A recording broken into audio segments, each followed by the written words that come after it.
SIM SIM कहानी TV. यहाँ होती हैं जादू भरी कहानियाँ, हर रोज एक नए सपने की शुरुआत। मेरे YouTube चैनल सिम सिम कहानी टीवी पर एक बार फिर खुश आमदीद, जहाँ हर कहानी में छिपी होती है जादुई मस्ती, दोस्ती और एक नया सरप्राइज।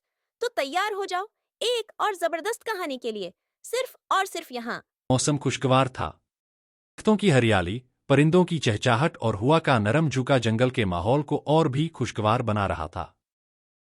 बंदर एक दरख्त से दूसरे दरख्त पर दौड़ते हुए अपनी मर्जी की तरकस कर रहा था। वो खुशी से गाता जा रहा था, आज मैं सबसे तेज बंदर बनूंगा। आज मैं सबको दिखाऊंगा कि मैं कितनी तेज दौड़ सकता हूं। उसकी आवाज सुनकर जंगल के दूसरे जानवरों ने चौंक कर एक दूसरे को बताया, देखो, यह बंदर फिर से कुछ ना कुछ नया करने की कोशिश कर रहा है। और हाथी का क्या? वो तो बस आराम से चलता है। उसकी रफ्तार क्या होगी?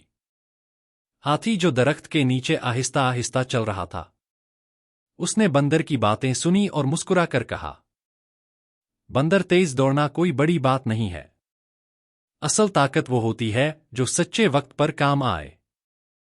बंदर ने हिंसते हुए कहा, तुम्हारी ताकत और मेरी तेज दौड़ दोनों अलग हैं। मगर आज मैं दिखाऊंगा कि तेज दौड़ की हकीकत क्या होती है। हाथी ने हुनसते हुए कहा, चल दिखाओ बंदर, देखते हैं कि किसकी दौड़ तेज है। अगले दिन जंगल में एक बहुत बड़ा दरख्त गिर गया और सारे जानवर रास्ता बंद होने की वजह से परेशान हो गए। बंदर फौरन दरख्त के ऊपर चढ़ने लगा ताकि वह रास्ता साफ कर सके। उसने कहा, अब मैं सबको दिखाऊंगा कि मैं कितना तेज हूं। वो तेज तेज दरख्तों की छाव में फांता हुआ आगे बढ़ा। लेकिन अचानक एक दरख्त का टुकड़ा उसके सर के ऊपर आ गया और वह फंस गया। आवा नहीं, यह क्या हो गया? मैं फंस गया हूं, बंदर ने बेबसी से कहा। उसके बाद उसने आवाज दी, हाथी मदद करो। हाथी, जो आहिस्ता आहिस्ता जंगल में चल रहा था, फौरन बंदर की आवाज सुनकर उसके पास पहुंचा। बंदर की हालत देखकर वह मुस्कुराकर बोला, तुम्हें मेरी मदद चाहिए? बंदर ने शर्मिंदा होकर कहा, हां, तुम्हारी ताकत ही मुझे बचा सकती है। हाथी ने मुस्कुराकर कहा, देखो, तुम्हारी तेज दौड़ और मेरी ताकत दोनों की अहमियत है, मगर हमें एक दूसरे की मदद करनी चाहिए।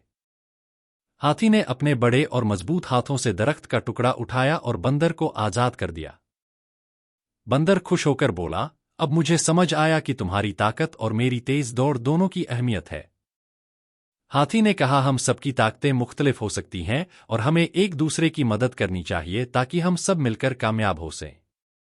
इस दिन के बाद बंदर और हाथी ने जंगल के देगर हाथियों और बंदरों के साथ मिलकर काम किया। जानवरों की मदद से दरख्तों के टुकड़े हटा दिए और रास्ता साफ किया। बंदर और हाथी की मदद से सारे जानवरों ने मिलकर यह मुश्किल हल कर लिया। सब जानवरों ने उसका मकसद समझा कि जब हम सब मिलकर काम करते हैं तो हम किसी भी मुश्किल पर काबू पा सकते हैं।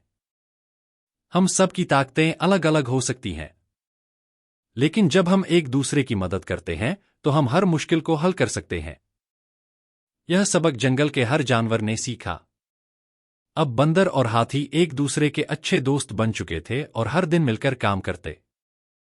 बंदर हमेशा हाथी को बताता, तुम्हारी ताकत बेमिसाल है और मैं तुमसे सीख रहा हूं। हाथी ने कहा, और तुम्हारी तेज दौड़ भी बहुत जरूरी है। हम दोनों का काम मिलकर ही कामयाब हो सकता है। दोनों ने एक दूसरे की मदद से जंगल के दूसरे जानवरों को भी सिखाया कि किसी भी काम में मिलकर काम करने से कामयाबी हासिल होती है। चंद दिनों बाद जंगल में दोबारा एक और मसला सामने आया। एक बहुत बड़ा पत्थर रास्ते में आ गया था जिसे ना कोई बंदर हिला सकता था और ना ही कोई दूसरा जानवर। बंदर ने फौरन कहा, मैं तेज हूं, मैं उसे हिला सकता हूं। वह पत्थर के पास दौड़कर आया और जस्त लगाने की कोशिश की, मगर वह बेसूद था। फिर हाथी को याद आया और वह फौरन वहां आया। हाथी ने एक लम्हे में पत्थर को अपने ताकतवर जिस्म से हिला दिया और रास्ता साफ कर दिया। बंदर ने हाथी को शुक्रिया अदा करते हुए कहा, तुम्हारी ताकत वाकई कमाल की है। हाथी मुस्कुराकर बोला, और तुम्हारी तेज दौड़ और जहानत भी अहम है। बंदर, हम दोनों की मदद से जंगल के मसाइल हल हो सकते हैं। इसके बाद बंदर और हाथी ने एक नया अहद किया कि वह जंगल में किसी भी मसले का हल तलाश करने के लिए मिलकर काम करेंगे। दोनों ने फैसला किया कि हर जानवर की अपनी अहमियत है और हमें एक दूसरे की मदद करनी चाहिए। सब जानवरों ने इन दोनों की मदद से एक दूसरे की ताकतों का सही इस्तेमाल सीखा और जंगल में कोई भी मसला हो वो सब मिलकर हल कर लेते। सबक, हम सब की ताकतें अलग अलग हो सकती हैं, लेकिन जब हम एक दूसरे की मदद करते हैं तो हम हर मुश्किल को हल कर सकते हैं।